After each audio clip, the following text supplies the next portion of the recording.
नमस्कार. तनुजाज रेसिपीजमध्ये तुम्हा सर्वांचं स्वागत आहे. तर आज मी बनवणार आहे अगदी थंडगार असं सरबत. तर मँगो फ्लेवरचं मी सरबत बनवणार आहे. तर पाणी न वापरता मी दूध वापरूनच बनवणार आहे आणि अगदी लहानांपासून मोठ्यांपर्यंत सर्वांना आवडेल अशी ही रेसिपी आहे.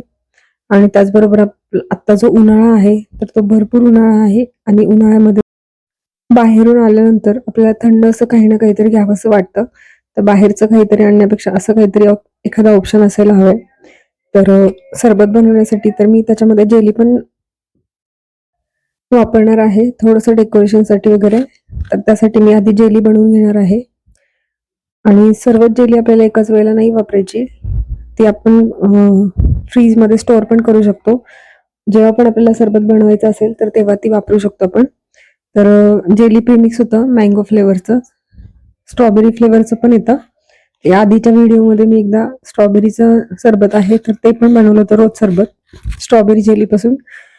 आणि त्यानंतर आपली जेली जी आहे तर ते 10 मिनिटं आपल्याला हे मिश्रण आहे तर ते गॅसवर ठेवायचे. तर त्याच्यासाठी मी 2 कप पाणी घेतलं होतं आणि जे प्रीमिक्स पावडर होते दोन्ही तर त्या ऍड केल्यात आणि त्यात थोडं विरघळेपर्यंत आपल्याला हे गरम करून घ्यायचे. खूप जास्त वेळ उकळवायची गरज नाहीये आपल्याला.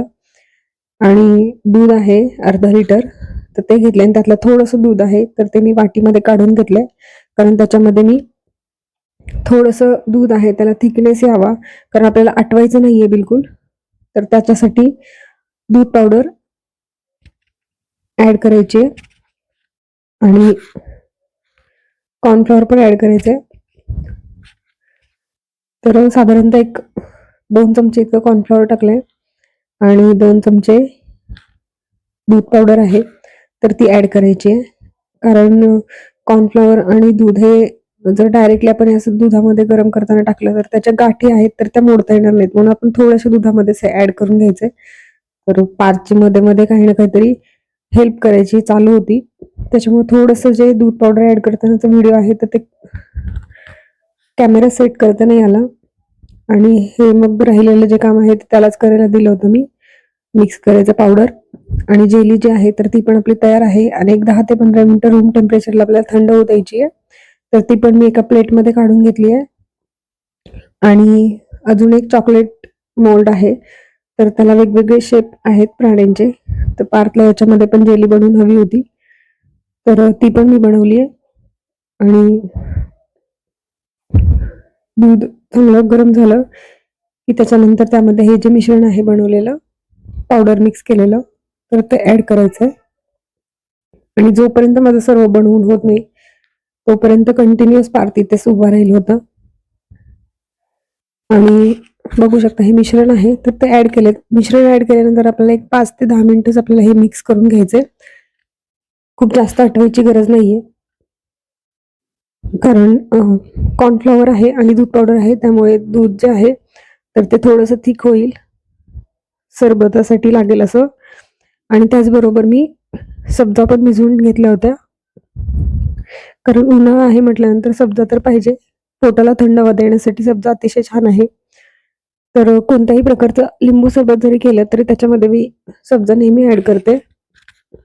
एका ग्लासमध्ये मी सब्जा आहे तर ते भिजायला ठेवलं होतं आणि ही जेली आहे तर ती तयार आहे. बघू शकता छान असे क्यूब्स त्याचे पाडलेले आहेत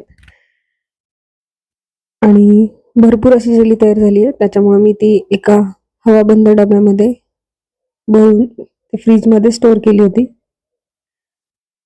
तर खूप टेस्टी लागते, मुलांना तर फार आवडते आणि असं सरबत वगैरे असेल तर त्याच्यामध्ये पण खूप छान लागते.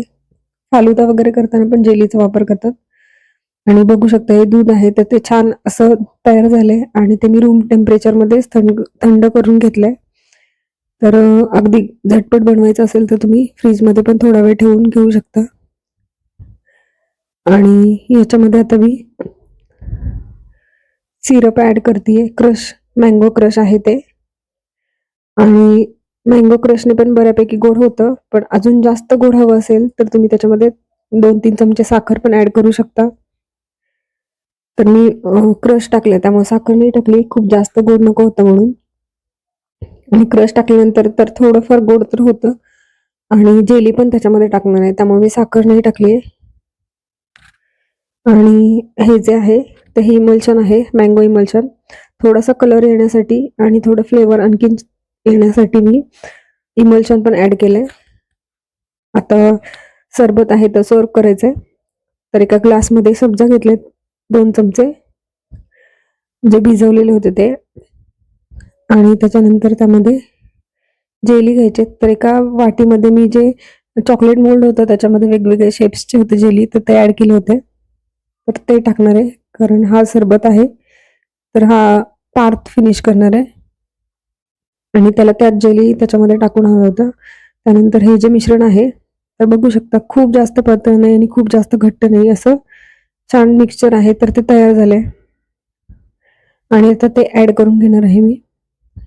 आणि त्याच्यानंतर जर अजून थोडंसं जेली वाटत असेल तर जेली पण आपण ॲड करू शकतो. आणि झटपट असं जे सरबत आहे तर ते तयार आहे. असं दूध जर बनवलेलं असेल तर उन्हातून आल्याला आपण हे सरबत नक्की बनवून घेऊ शकतो. अगदी झटपट होतं. तर आजची रेसिपी तुम्हाला आवडली असेल तर रेसिपीला नक्की लाईक करा, कमेंट करा, शेअर करा आणि तनुजाच रेसिपीला सबस्क्राईब केलं नसेल तर नक्की सबस्क्राईब करा आणि बेल आयकॉनवर क्लिक करा, जेणेकरून येणाऱ्या ज्या नवीन नवीन रेसिपीज आहेत तर त्याचे नोटिफिकेशन तुम्हाला सर्वात आधी मिळतील. तर रेसिपी नक्की करून बघा. धन्यवाद.